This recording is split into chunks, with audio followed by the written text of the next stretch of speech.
Hello friends, আজকে আমরা এসেছি পুরী কোণার্ক সূর্য মন্দিরে। মন্দিরটি চারপাশে করে দেখবো,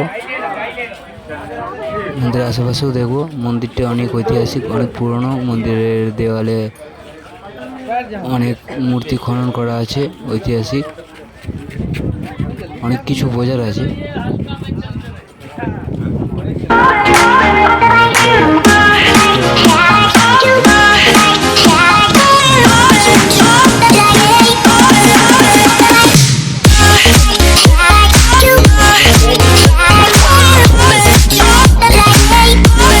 খুব সুন্দর। এটা হচ্ছে সূর্যর মেন মন্দির, সূর্যদেবের মেন মন্দির এটাই। আপনারা যেটা দেখতে পাচ্ছেন এই মন্দিরটি 12,000 শ্রমিক কাজ করেও মন্দিরটি সম্পূর্ণ করতে পারেনি। লাস্টে একটা বাচ্চা মন্দিরটি কমপ্লিট করেছে, তার জন্য তাকে প্রাণ